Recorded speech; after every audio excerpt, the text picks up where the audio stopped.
Hey YouTube, here to give you an update on the Superlite SLC build. Got a few projects going on. One of the major ones that we have is the wiring.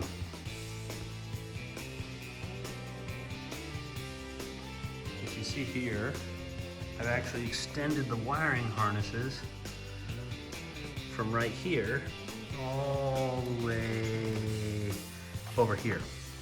And the reason is I got to keep this engine ECU out of the water and rain and muck that gets kicked up by this rear tire.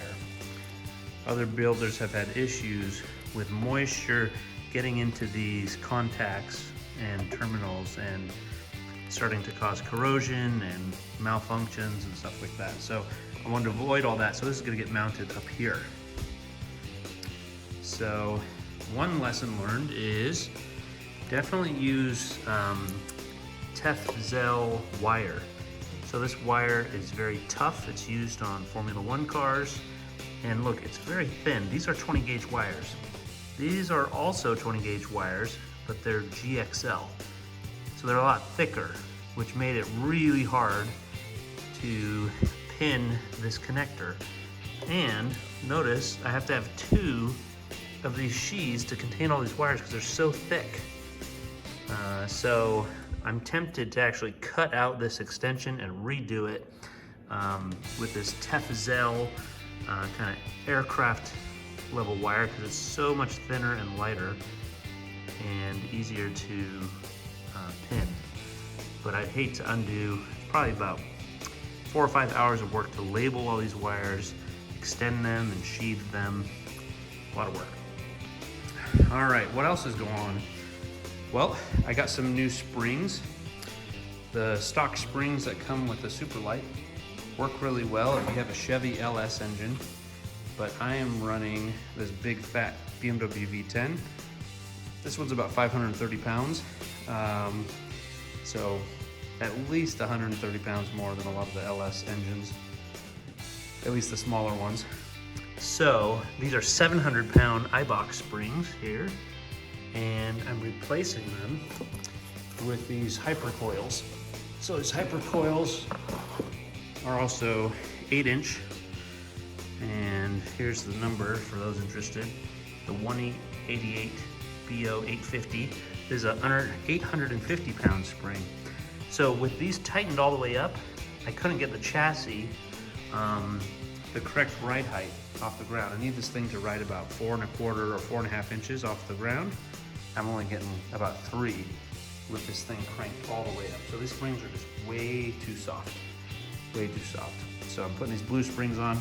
I already did it on this side, and so I'll show you a little bit how I'm doing that in this video.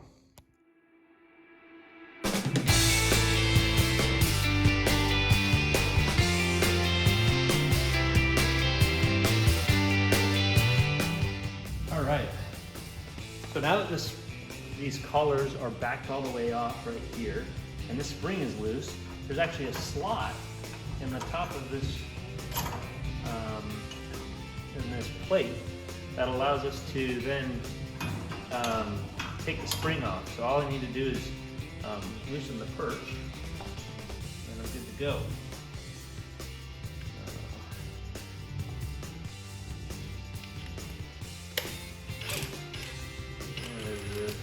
So it's a 1/4 inch Allen head.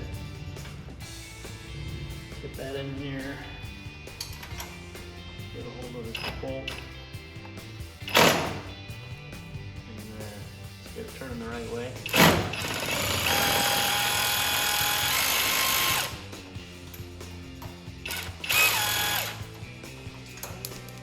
There we go. Heard that nut fall on the ground.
take the 700-pound spring off and put the 850-pound spring on there.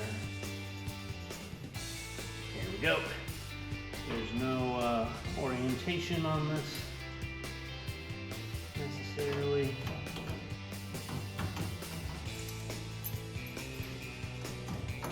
There we go. Alright. Now, when I'm online on the forums, they let me know that these barely fit, and this is what they mean. So this collar is supposed to slide on there, but guess what? Ugh. It is just doesn't want to fit on there. So what you can do, yeah, this just does not want to go onto that spring. So this is what I'm going to do about it. I'm going to take some wood clamps. Not the best thing to use because it still takes a lot of pressure. It still takes a lot of pressure to squeeze these handles, but Should be just enough pressure to get these, get this perch on there.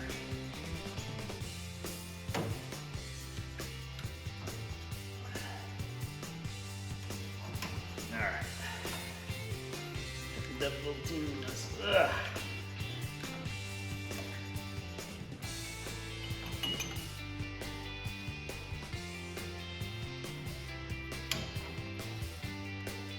Come on.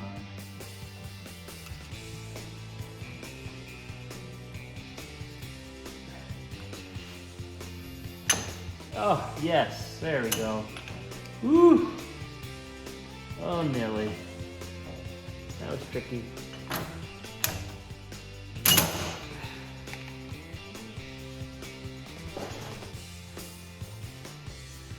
Ooh, there we go. Oh man, that was crazy.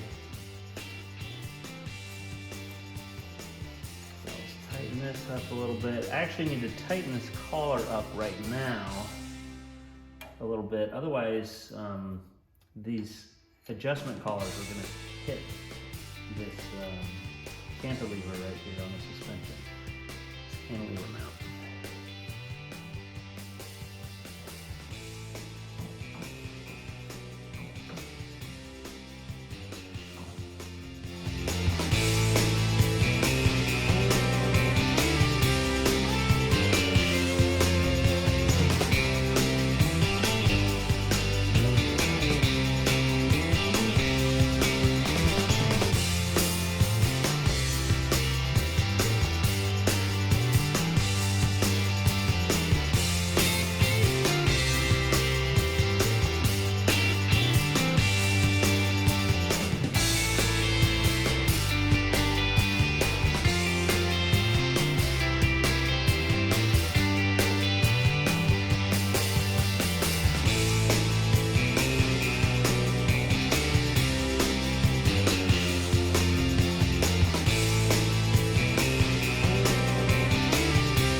There we go.